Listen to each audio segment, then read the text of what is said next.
Alright, the video that has been requested of me, that people have been asking for, the video about my type 2 diabetes diagnosis. And I have been hesitant for a while to do this video. I don't know why. The story of my diagnosis is all over the internet. It's like something that I talk about all the time, but it just feels really weird to put it in this like very permanent form. But I'm gonna try, and I'm gonna do this because I have been told over and over in these past few weeks that people just really need to hear a story like mine and know that there is something that they can do about their type 2 diabetes. So I'm just gonna dive right in, because what else am I gonna do? So for a little while, about 3 years ago in 2016, I was feeling just like clammy all the time and shaky, and like I couldn't get any sleep.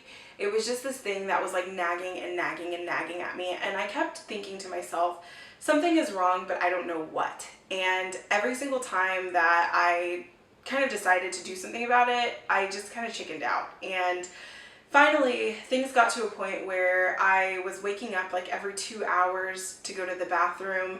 I was losing weight really fast. I had like this like weird appetite, like I was like ravenously hungry. Like I could eat something and 2 minutes later, didn't matter how big the meal was, I would still be hungry and I would want to eat everything. And so finally I told myself, it's time to go to the doctor, just go in for a checkup.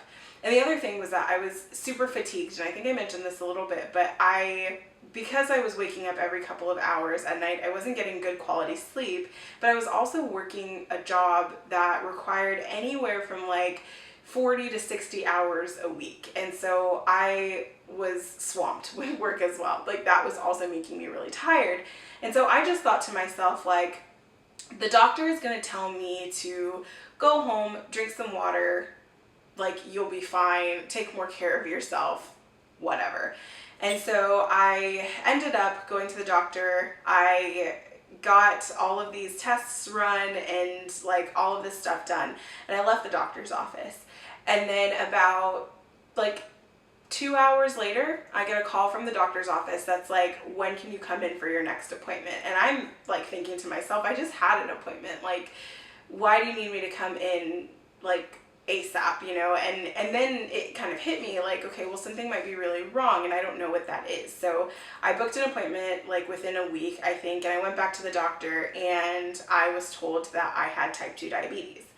And honestly, getting that diagnosis and getting that information was jarring for me because I didn't know what that meant. I just knew that I had diabetes. I didn't know how that was going to change my life. I didn't know how that was going to make things different. I just knew that like this is something that I have now. And I walked out of the doctor's office with like pills and a directive to exercise and change my diet, and not really anything else, to come back in 3 months and see the progress. So I do all that. I like overhaul my life. I start taking like 5 medications a day. I go on this birth control. Like I do all of this stuff. And then I go back to the doctor in 3 months and my A1C has barely budged. And I'm telling you guys, like I changed everything I could think to change.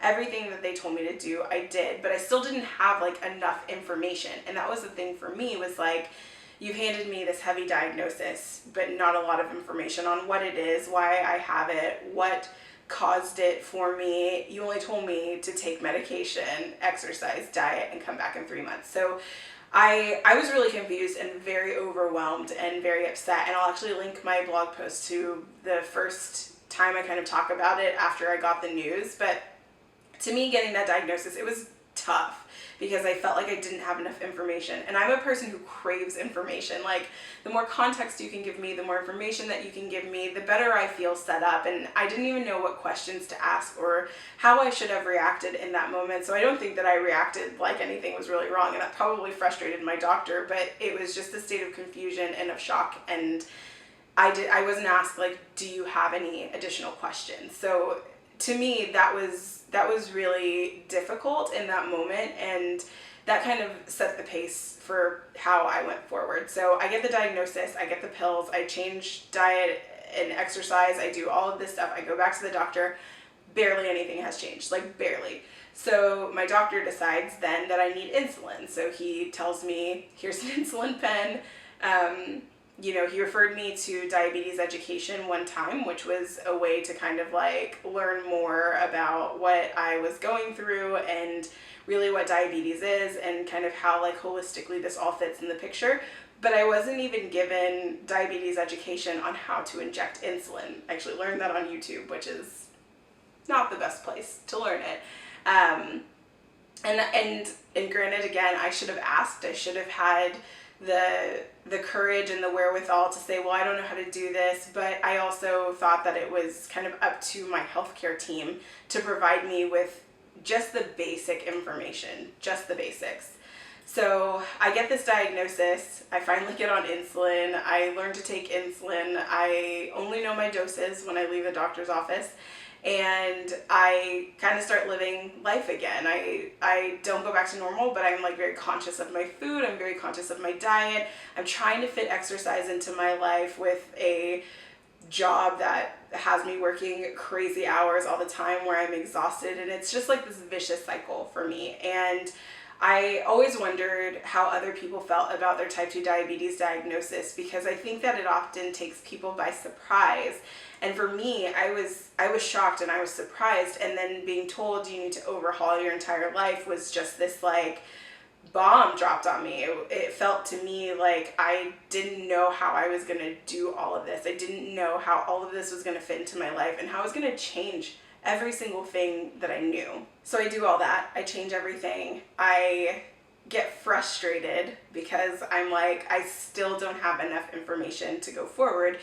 And so in like true millennial fashion, I go and I Google these type 2 diabetes resources to see if there is anybody out there just talking about how to live a good life with type 2 diabetes, or just even talking about the basic things there are and talking about how they live with type 2. And I couldn't find the information that I was looking for. I was looking for people who were like out there openly and honestly blogging about it, YouTubing, talking about it.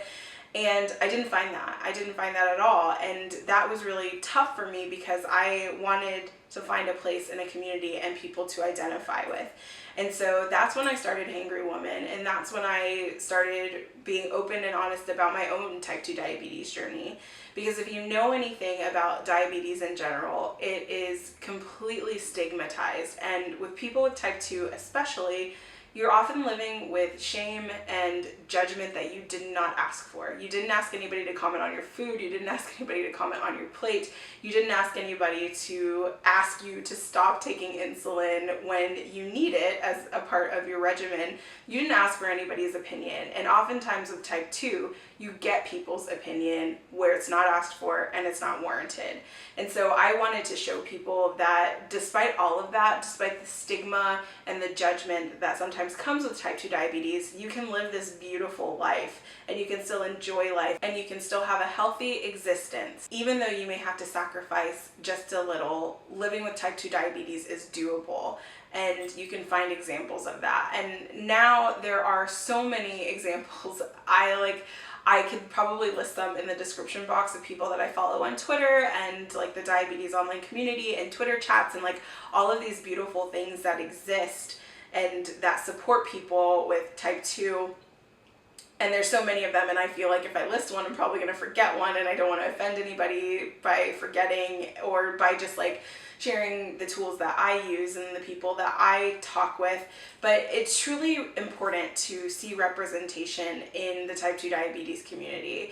And that's a big reason that I'm making this video. I've been talking about my diabetes story for years now, since I was diagnosed. I have never been ashamed. I have never taken my type 2 diabetes and hid it from anyone, and even if you do, even if it's something that you keep to yourself, that's okay. I'm not saying that that's not okay, but I chose this life. I chose to live a life of openness and honesty, and type 2 diabetes is a part of my life, and all I want to do is share with people how I'm living with it and show them that a good life is possible. So for me, the decision was easy to talk about type 2 diabetes and to make this video. And in some ways, I don't know how this will be taken. I don't know what people are going to say about it. Sometimes comments are super mean on YouTube, and that I think is going to be something that's going to be hard for me to deal with. But I thought that it was really important that other people just see that there are people living openly with type 2 diabetes and that it's nothing to be ashamed of. And people are always going to judge you, whether you have type 1, whether you have type 2, whether you're gay, whether you're straight, whether your hair is red or brown or blonde. Like, people are going to find a reason to have a judgment about you. That is just the way that the human mind works. That is just the way our society works. Like, people have their judgments. But for me, I think it's important that people with type 2 diabetes and people with type 1 diabetes and really like the entire diabetes community just comes together to show that like we are doing things well. We are functioning in society. A lot of us have this like invisible illness that we live with every single day, and we're still thriving and we're still smart and we're still capable and doing these amazing things in our lives, and all with this thing that is now a part of us. And so truly, like for me, you know, thinking about people with type 2, we are rarely represented. We are rarely seen as, you know, a piece of the community that is worth talking about. And I think that's because sometimes type 2 is stigmatized. Sometimes people think that you brought this on yourself and you did this to yourself. And that can last a long time. That feeling of being blamed for this thing that you're dealing with and you're living with, that feeling of shame and stigma, that can last a long, long time. And that can eat away at you and make you feel like it's not worth talking about, or it's not worth sharing, or that you're scared. But the one thing that I can say, and especially living with type 2 diabetes and telling my family that I have type 2 diabetes and telling my friends and telling the internet, like telling every single person who comes across this video or comes across my blog that I have type 2 diabetes, I can say that it's not as bad as you think it is, and the support that you'll get is better than the judgment that you'll get. So that's it for me. That's my type 2 diabetes story. That's how I was diagnosed. That's how I started even thinking about type 2 diabetes. So I started blogging about type 2 diabetes. Truly, to me, the representation of people with type 2 is so, so important. And I hope that this video has encouraged you to kind of think about how you want to deal with your type 2 diabetes and what you want to do about it and how you want things to go. I'm in a place where I feel like I could do better. I could always do better. I always think that I could do better. That is just my nature. Like, even if I was 100% perfect, I'd probably nitpick at something. But the thing is that you have the ability to make this something that is a part of your life in a good way. And so I hope anything that I said in this video helps you to come to that realization and really find a community that's going to nurture and support you and make you feel welcomed, because having type 2 diabetes is such a difficult thing to go through. But I think once you get a handle on how you want to deal with it, it becomes so much easier to deal with it. Okay guys, well, that's it for me. If you liked this video, please, please, please subscribe. I'm also on Instagram at the Hangry Woman if you want to follow some of my foodie and diabetes adventures. And leave me a comment down below, and if you're open and you're comfortable, I just want to know more about your type 2 diabetes story and how things are going for you. So I love this community. I love the people that really facilitate these like open and beautiful conversations, and I want to do more to support that and to help that. So if you liked all the things that I said, like I said, leave a thumbs up, subscribe, follow me on Instagram, and I will see you guys later. Bye.